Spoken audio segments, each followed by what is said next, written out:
Muitas são as perguntas que nos fazemos durante a jornada na Terra. Onde encontrar as melhores respostas às nossas indagações?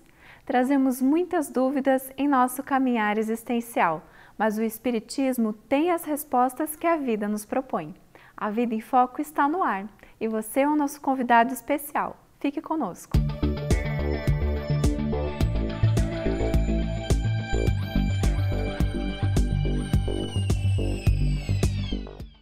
Diante das incertezas que foram pregadas pelas religiões acerca do mundo espiritual, muitos têm dificuldades para entender o que ele seja, sob qual dinâmica ele, o mundo espiritual, se revela. Como interagimos com ele? Ele se situa em alguma latitude ou longitude definidas? Nós fazemos parte do mundo espiritual?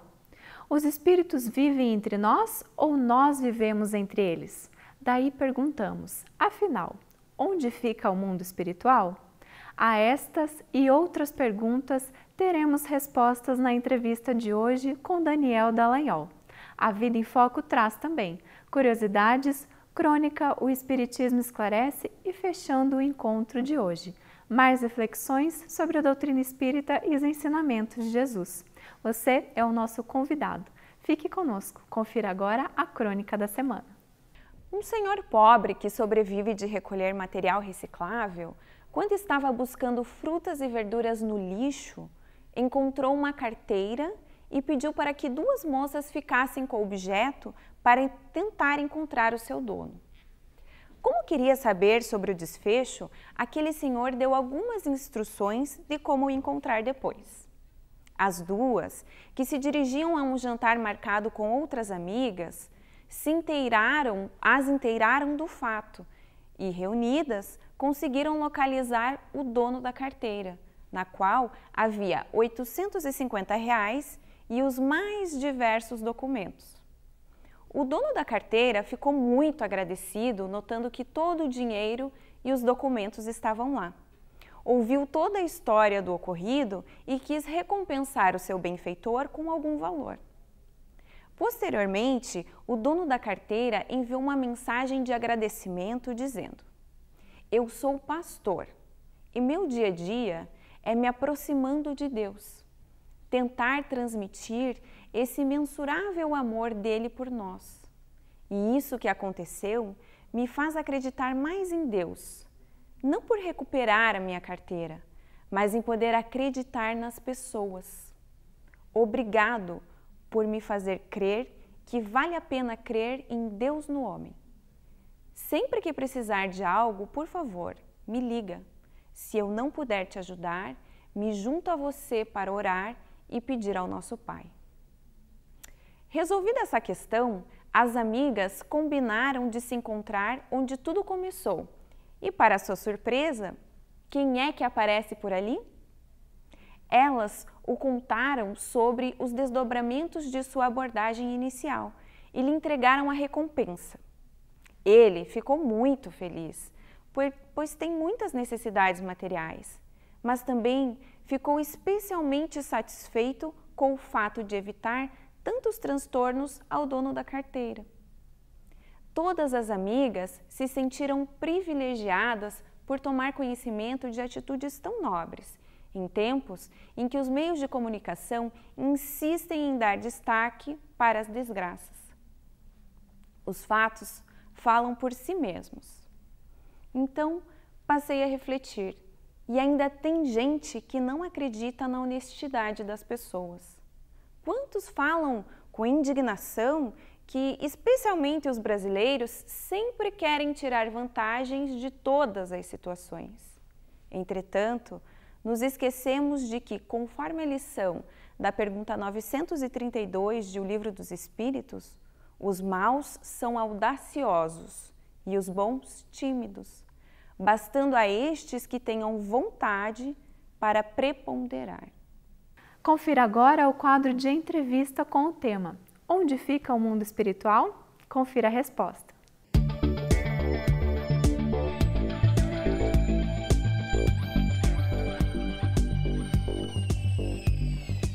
Olá! Começa agora o nosso quadro de entrevistas, o nosso bate-papo. Seja bem-vindo conosco novamente. E hoje temos aqui Daniel Dallagnol para mais uma entrevista conosco, já um frequentador assíduo do nosso quadro de entrevistas. Daniel, seja bem-vindo novamente. Muito obrigado, Marcelo. É um prazer estar aqui. Hoje você trouxe para nós uma proposta interessante. Entender, afinal de contas, onde é que é esse mundo espiritual, o que é mundo espiritual, porque a gente vê, os filmes retratam, os artistas retratam, e a doutrina espírita certamente tem algo a acrescentar nesse sentido, né? Então, diga para nós, mundo espiritual e mundo corporal, existe diferença? Basicamente, existe diferença. Dizem os espíritos que ajudaram o codificador Allan Kardec na construção da doutrina espírita de que o mundo corporal é uma pálida ideia, uma pálida noção do que seja o mundo espiritual. Tudo que existe aqui, em princípio, é uma cópia do que existe no mundo espiritual, que é o mundo, como eles chamam, da realidade, o mundo da verdade, onde nada é oculto, né?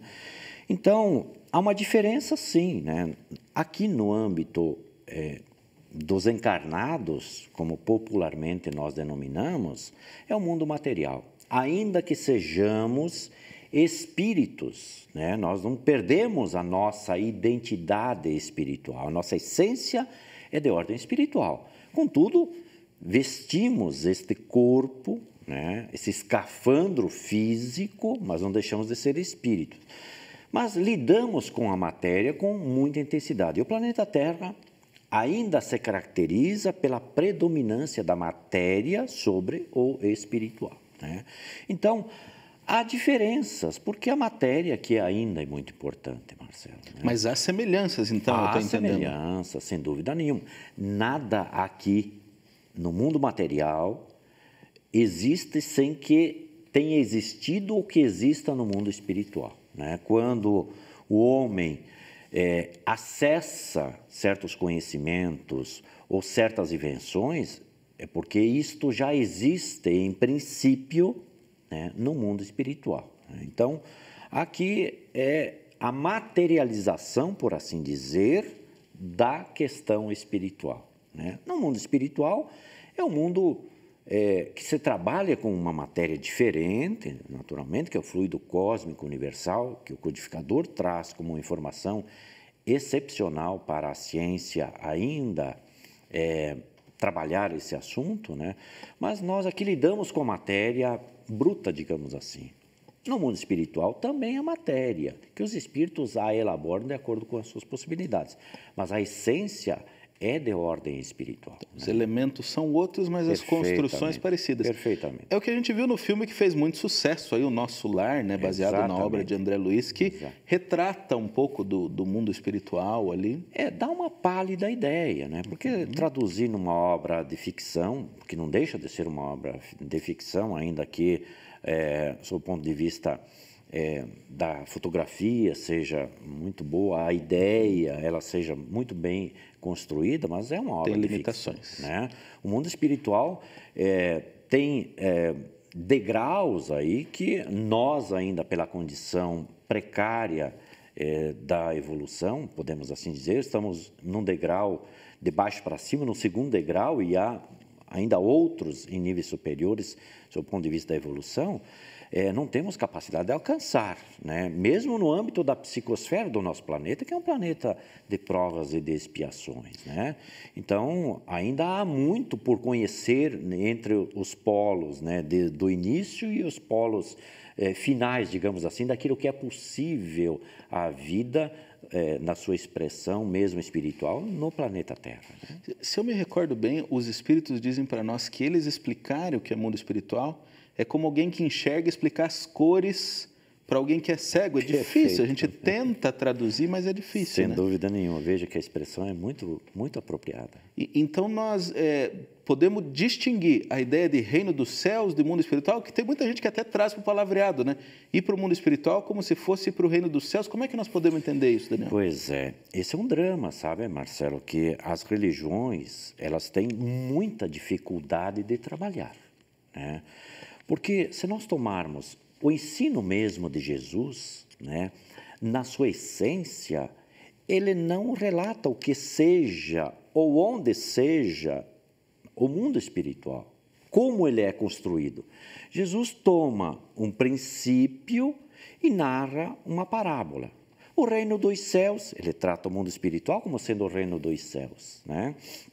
Assemelha-se como um pai de família, enfim, ele constrói uma ideia, mas ele não dá detalhes, né? Ele fala do princípio de ordem moral, de ordem espiritual, mas ele não dá a dinâmica, como esse processo chamado mundo espiritual, porque é um verdadeiro processo isso, né?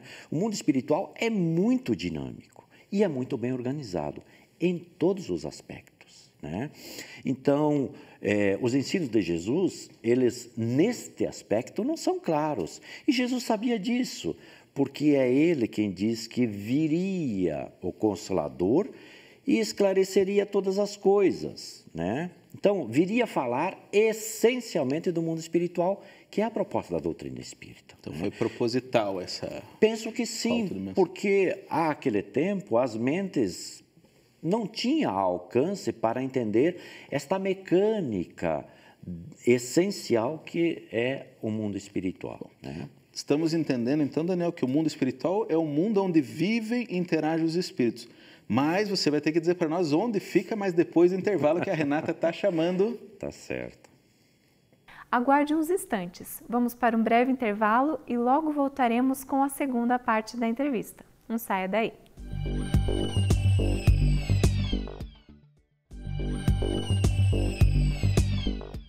Retornamos com a segunda parte da entrevista de hoje e o tema é: onde fica o mundo espiritual? Acompanhe.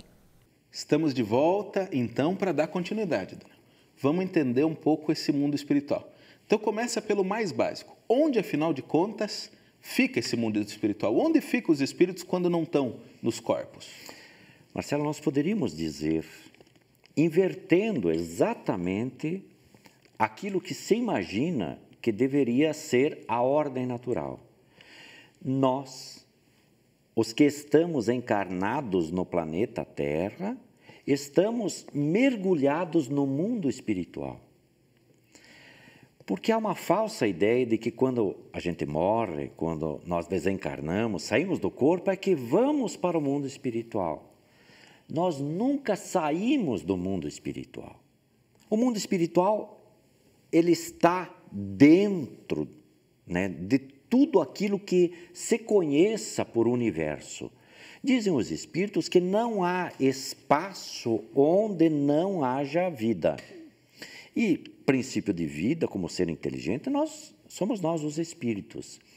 Então, quando nós saímos do corpo pela morte, do corpo físico, é natural que, a depender das condições morais, nós vamos nos situar por afinidade fluídica, né, em determinados locais.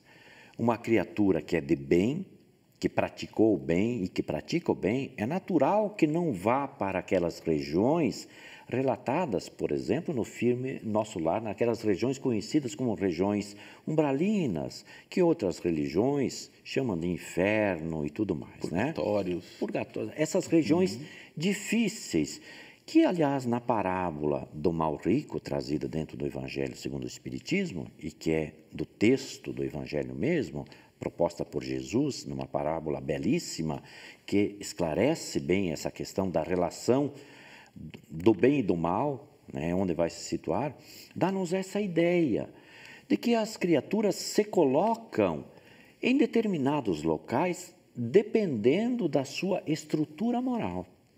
É isto que vai colocar a criatura para viver em lugares mais ou menos melhores. Mas o mundo espiritual é tão dinâmico à nossa volta que o codificador Allan Kardec pergunta para os espíritos, né, se eles influenciam nos nossos pensamentos. E os espíritos respondem que muito mais do que nós imaginamos, né, que de ordinário são eles que nos conduzem. Ora, para eles interagirem conosco, nos conduzirem, é necessário que eles interajam conosco, né? Então, o fato de estarmos encarnados no corpo físico não muda nada, porque nós somos espíritos e eles vêm à nossa volta, nos buscam, gostam de nós, nos amam, querem nos ajudar, Mas há também aqueles outros que, pelas razões dos equívocos praticados, se põem ao lado também dos seus inimigos. Então, o mundo espiritual não tem latitude, não tem longitude, não tem alto, não tem baixo.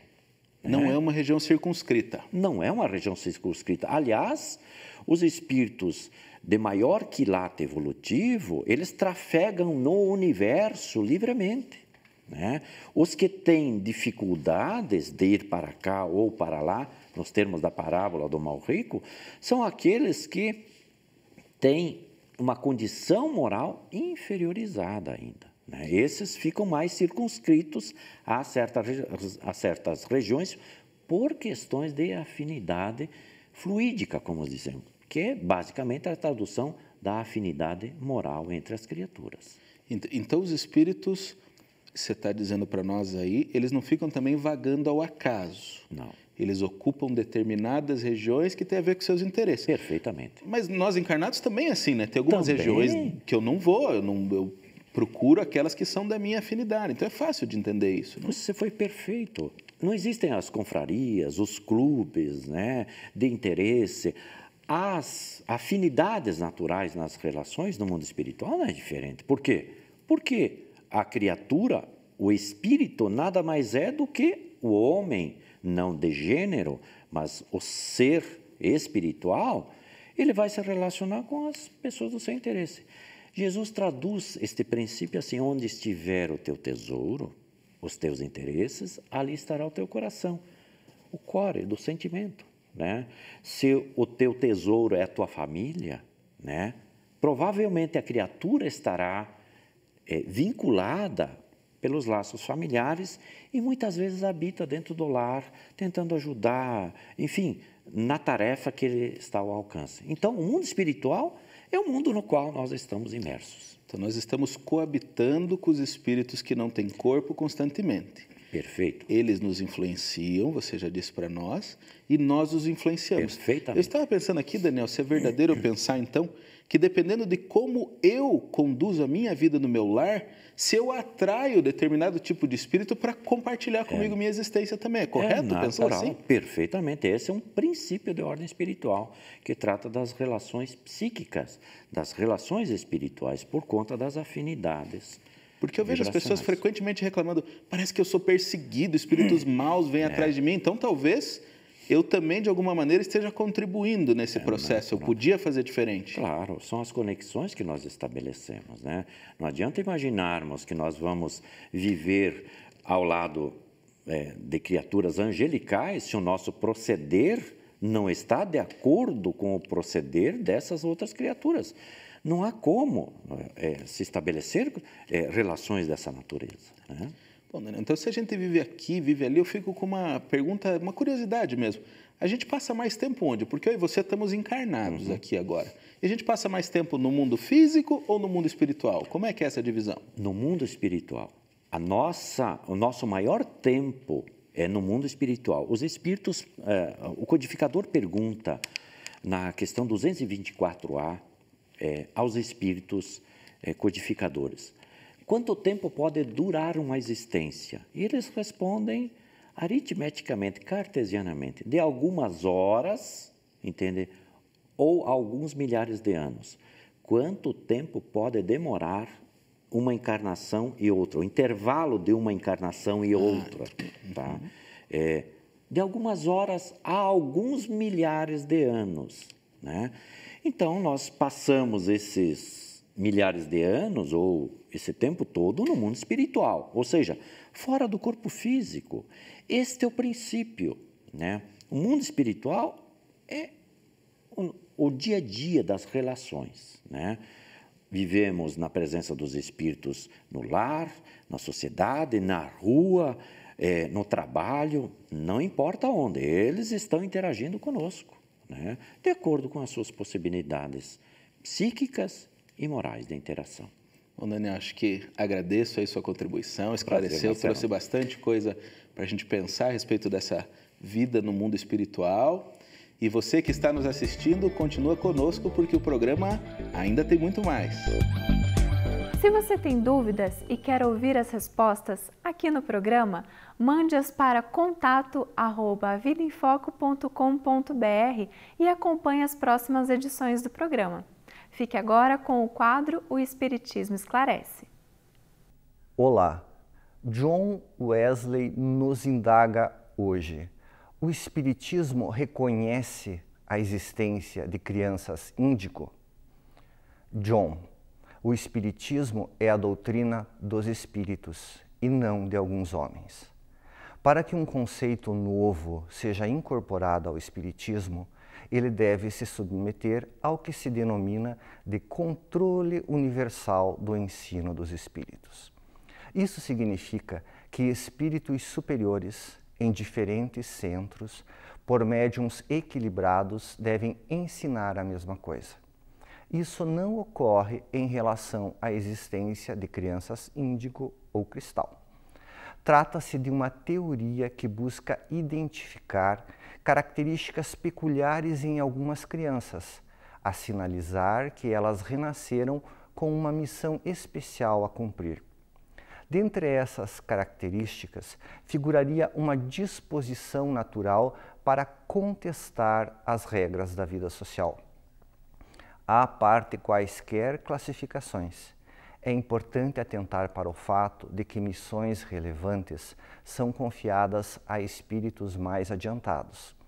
Rebeldia sem causa, falta de modos e de limites não são indicativo de evolução. Frequentemente refletem apenas uma educação deficiente, certo descaso a que as crianças são relegadas por seus pais. Um espírito evoluído é naturalmente altivo, possuindo um senso mais apurado de justiça, mas ele se submete a argumentos racionais e não encontra satisfação em desrespeitar a autoridade constituída, como professores e pais. Nas questões número 100 e seguintes de O Livro dos Espíritos, explica a respeito da escala espírita. Infere-se dela que, à medida que os espíritos evoluem, eles passam a sofrer menos influência da matéria, inclusive do meio em que vivem. Assim, um indicativo de evolução anterior é a capacidade de a criatura se sobressair ao meio, de ser melhor do que o ambiente em que vive. Malgrado as influências não muito saudáveis que recebe, ela encontra em seu íntimo recursos para identificar equívocos e agir diferente. Assim, de famílias desequilibradas surgem homens e mulheres dignos e bondosos. Essa capacidade de vencer as injunções materiais também se revela pela recusa em assumir o papel de vítima. O ser evoluído possui grande força de vontade e a aplica para vencer dificuldades e realizar o que entende ser necessário e útil. Acompanhe o quadro Aprendendo com Kardec com a participação de Cosme Massi.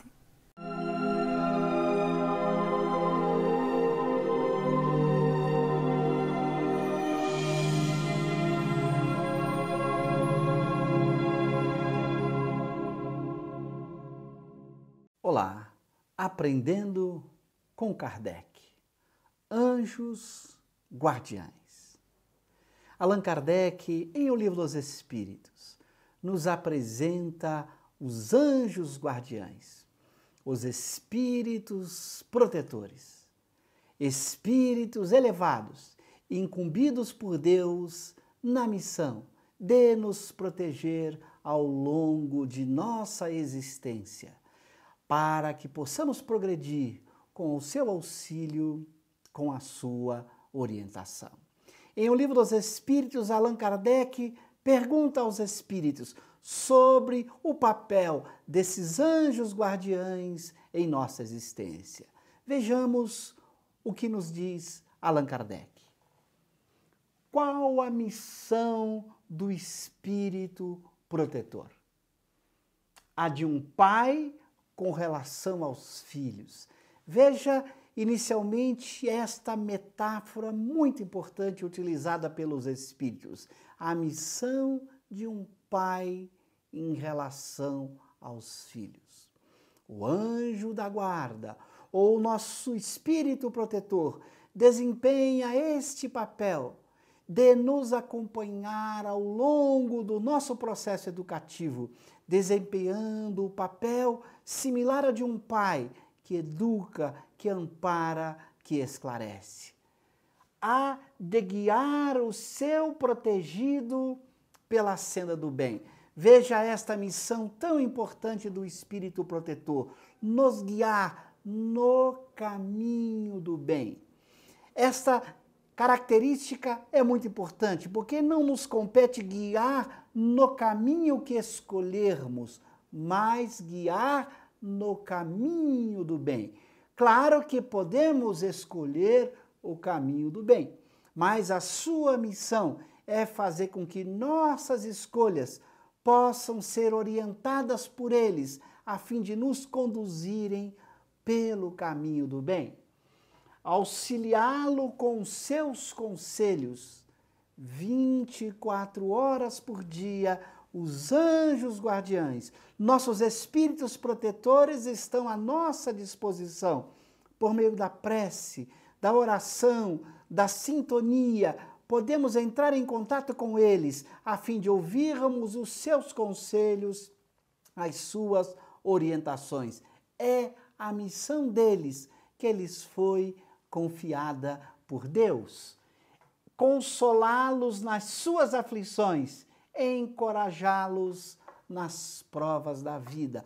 O consolo que nos apresenta diante das aflições do caminho, estimulando a nossa coragem, a nossa resignação, a nossa confiança em Deus, para que possamos avançar com eles no caminho reto e seguro que nos conduzirá ao estado de felicidade, ao estado de espírito puro. Diz Allan Kardec em O Livro dos Espíritos que esta atribuição dos nossos anjos de guarda é uma atribuição que lhes foi conferida por Deus e que jamais deixam de atendê-la. Não importa onde estivermos, podemos sempre contar com a assistência do nosso Espírito Protetor, nos esclarecendo, nos fortificando e nos conduzindo no caminho do bem. Saibamos orar a eles, pedindo a sua assistência para que as nossas decisões sejam as melhores possíveis.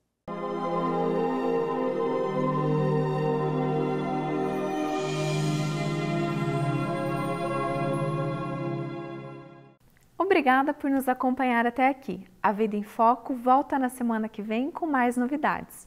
Suas sugestões são muito importantes para o programa e você pode enviá-las para o e-mail contato@vidaemfoco.com.br. Se você perdeu alguma edição anterior do programa, acesse o site www.avidaemfoco.com.br. Lá você vai encontrar todas as edições anteriores do programa. Curta a página no Facebook A Vida em Foco e acompanhe as atualizações. Agradecemos muito a sua companhia. Tenha uma ótima semana e até o próximo programa. Tchau!